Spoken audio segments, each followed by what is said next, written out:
Dr. Amelia Ward had always believed that work could fill the empty spaces in life.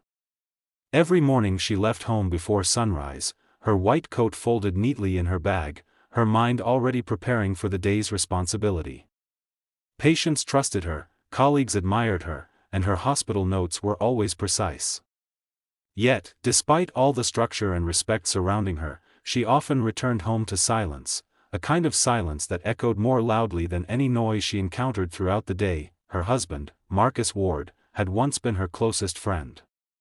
In the earlier years of their marriage, they shared late-night conversations, weekend road trips, and small moments that felt like home. But with time, Marcus's career swallowed him whole. He worked late, traveled frequently, and rarely noticed when Amelia waited for him at the dinner table with a meal that grew cold. She had learned to stop asking for his time. The only companionship she often had was the ticking of the clock and the soft hum of the refrigerator in their kitchen. Then one afternoon, after Amelia returned from the hospital, she heard a gentle knock at her door. It was her neighbor, Daniel Hale, a friendly man in his late 40s, with his 20-year-old son standing beside him, tall, quiet, eyes filled with uncertainty. Daniel smiled apologetically and explained that his son, Ethan Hale, was struggling to decide on a career path. He knew Amelia was a doctor, someone disciplined and thoughtful, and he hoped she might spare some time to guide Ethan. Amelia hesitated at first. She already had long days, and mentoring someone wasn't something she had planned. But Daniel's sincerity reminded her of a time when she herself was lost and searching for direction. She saw a bit of that same confusion in Ethan's expression. So she nodded and agreed. Ethan could come by in the evenings for guidance. The next day, exactly at the time she had mentioned, Ethan arrived. He carried a notebook that looked barely used, its pages still stiff and untouched. Amelia welcomed him inside, expecting a short, simple session. But as they sat across from each other, she noticed something unusual about him.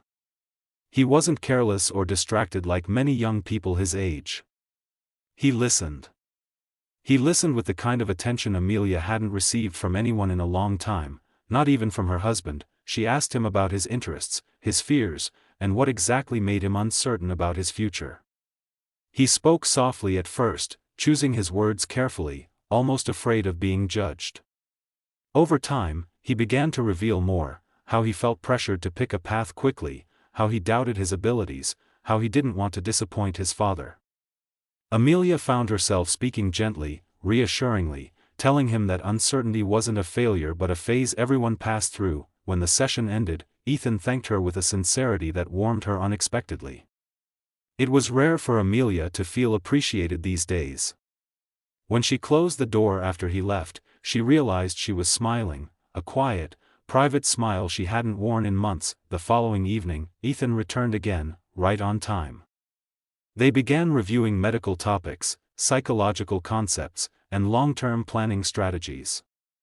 But gradually, very gradually, their conversations drifted beyond textbooks. Ethan asked about her experiences in medical school, her challenges, her motivations. And she found herself sharing things she didn't normally talk about. She told him about the exhaustion, the heartbreak of losing patients, the weight of expectations, and how she had once considered quitting. Ethan listened attentively, absorbing every word. By the end of the week, their evening sessions had become routine.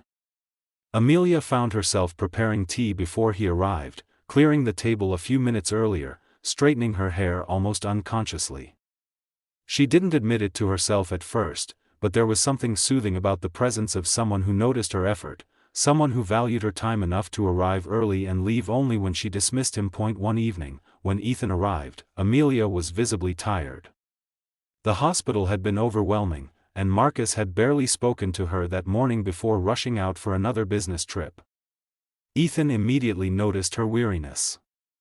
"Long day?" he asked with genuine concern. She nodded and sank into the sofa, and Ethan hesitated before speaking again. "You don't have to teach today. If you want, we can just talk." The simplicity of that offer caught her off guard. Marcus hadn't asked her how she felt in months. The idea of being able to speak freely, without being dismissed or interrupted, felt like a luxury. So she allowed herself to talk. She told Ethan about the difficult patient she had lost that day, about how she felt helpless despite her training, and how the pressure sometimes made her feel like she was failing.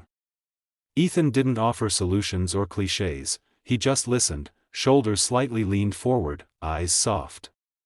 It was the kind of listening that makes someone feel seen. In return, he told her about his struggles with confidence, how he often felt overshadowed by more talented peers, and how he feared disappointing his father. Amelia reassured him again, but this time her words came from a deeper place.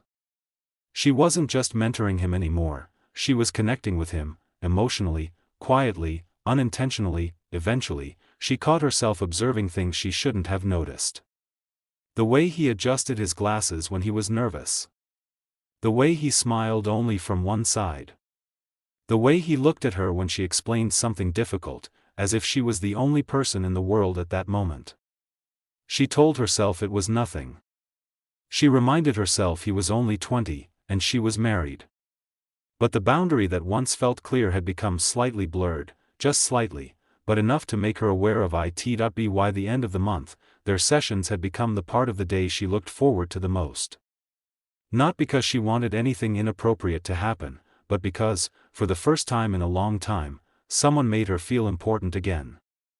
Someone made her feel heard. As the evenings grew longer and their conversations grew deeper, Amelia felt a quiet shift inside her, an emotional pull she didn't want to acknowledge.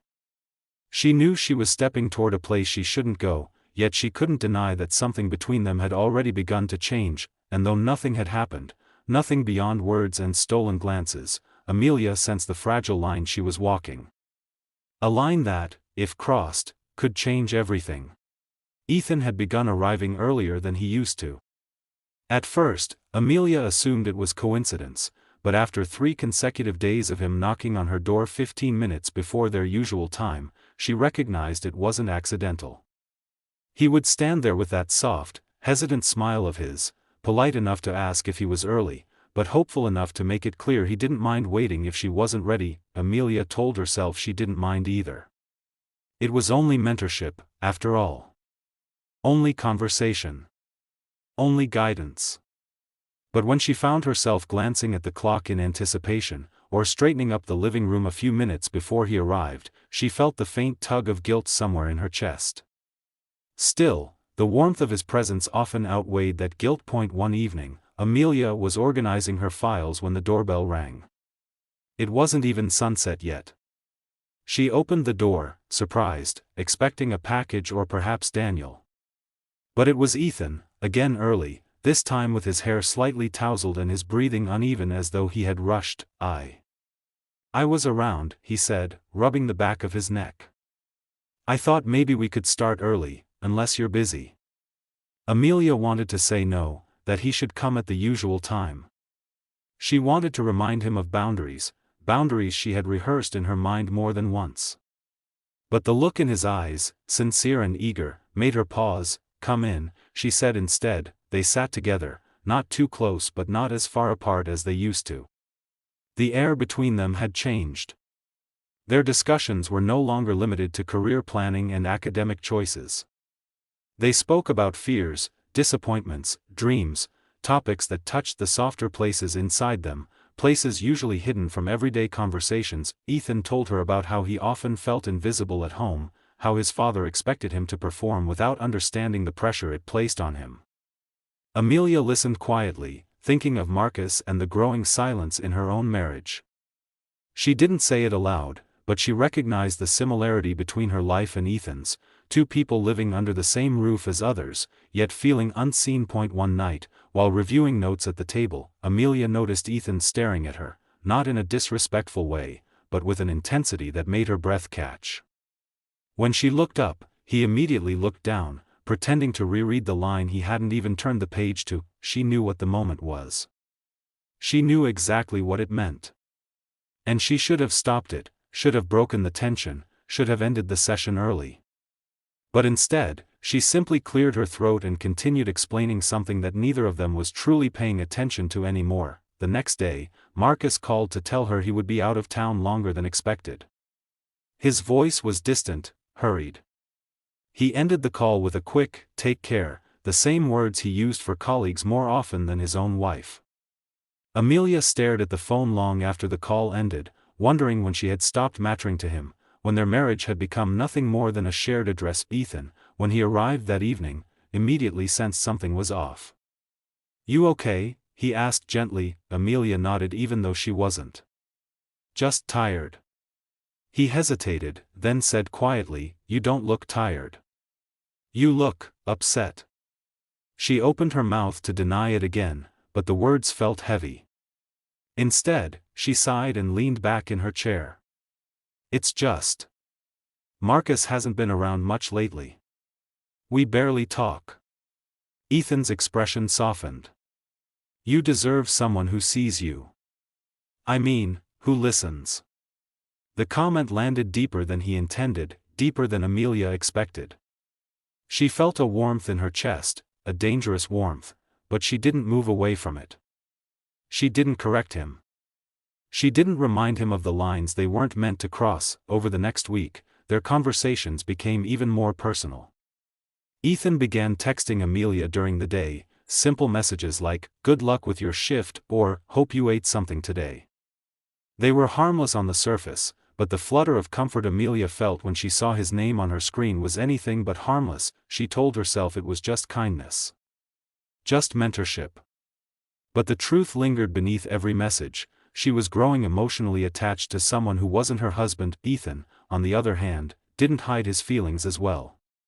He began lingering at the door when leaving, hesitating as though waiting for her to say something that would keep him there longer.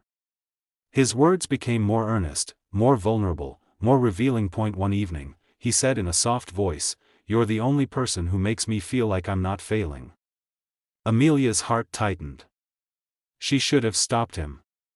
She should have told him to be careful with such emotional dependence. But the honesty in his voice, the trust he placed in her, filled the emptiness she'd been carrying for so long. "I'm glad I can help you," she said.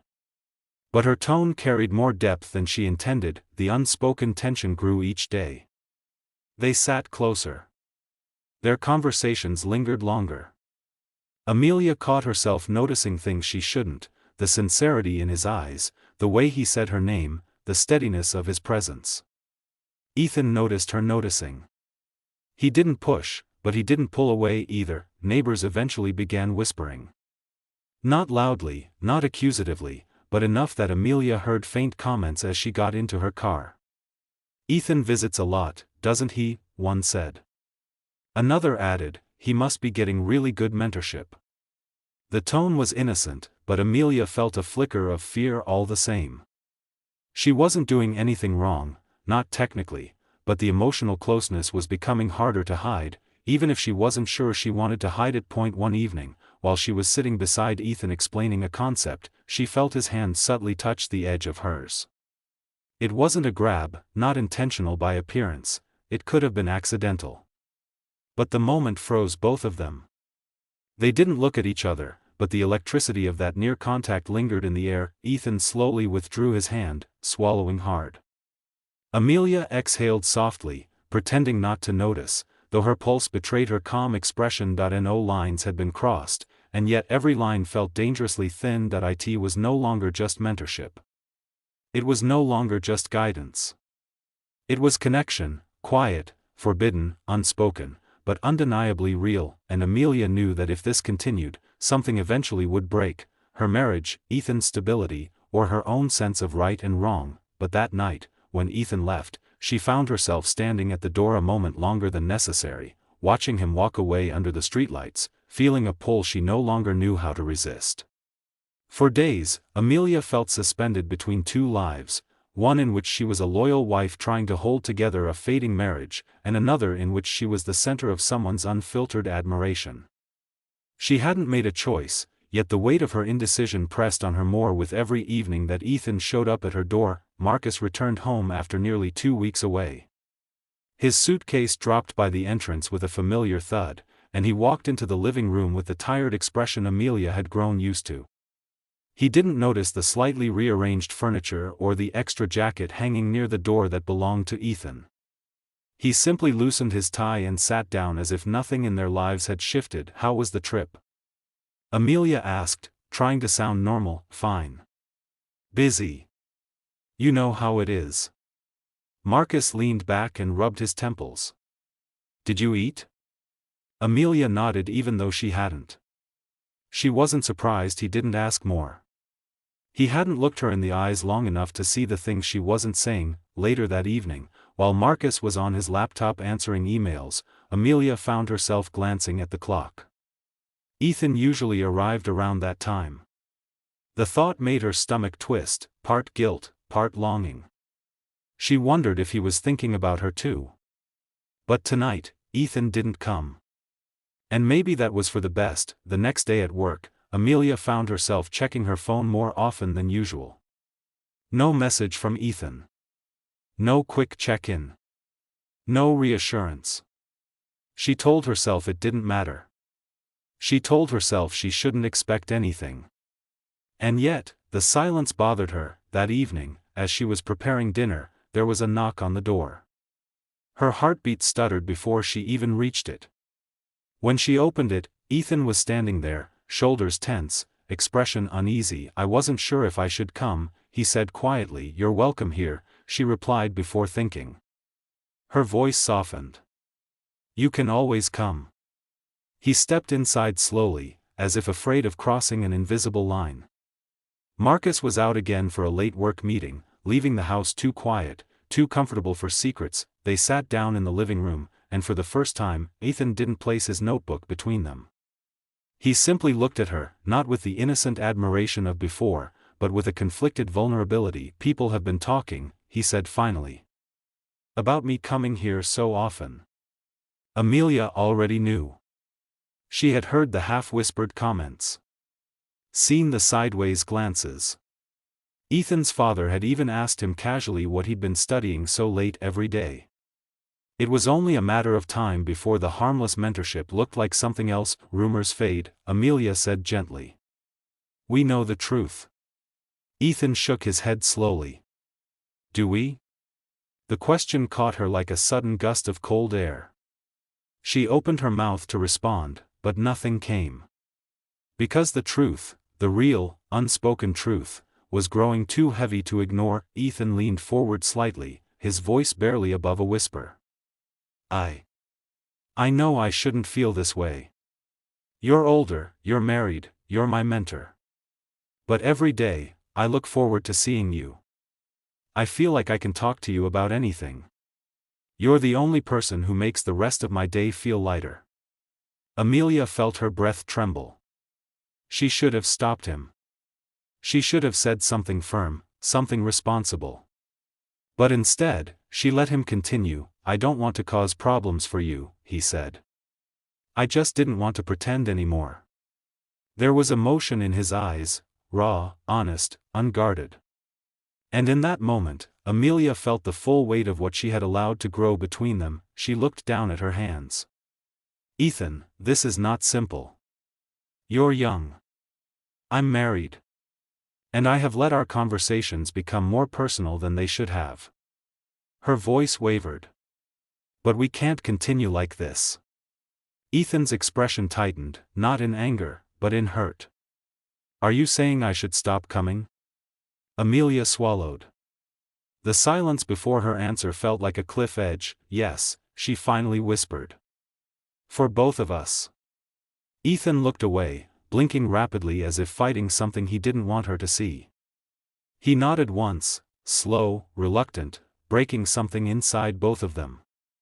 I understand, he said, though his voice cracked on the last word. Amelia wanted to comfort him. She wanted to tell him he wasn't imagining the connection they shared. But giving him that reassurance would only deepen the wound. So she stayed quiet, letting the moment settle painfully in the space between them. Ethan stood. Thank you for everything. The sentence sounded final, too final. He walked toward the door. Before he stepped out, he turned back one last time, as if memorizing the room, the moment, her face, everything he knew he was about to leave behind. You changed my life, he said softly. I hope you know that. And then he left. Amelia remained standing in the middle of the room long after the door clicked shut. The silence was heavier than it had ever been. She felt something collapse inside her, a fragile web of emotions she had never intended to spin. The next few days were quiet. Too quiet. Ethan didn't message her. He didn't come by. His absence hollowed the evenings that once felt warm with conversation. Amelia tried to refocus on her marriage, on her work, on anything that could distract her from the empty space Ethan had left behind. One night, Marcus closed his laptop earlier than usual and looked at her for a moment longer than he typically did. "You seem distant lately," he said. "Is everything okay?" The irony struck her like a sharp note. For months she had been longing for him to notice her, to ask something, anything, that showed he cared. And now, when he finally did, she had no simple answer. "I'm just tired," she said again, the safest lie she could offer. Marcus nodded, but he didn't look convinced. Maybe he had noticed the small changes. Maybe he sensed something unspoken. Maybe he had simply woken up to the cracks in their marriage.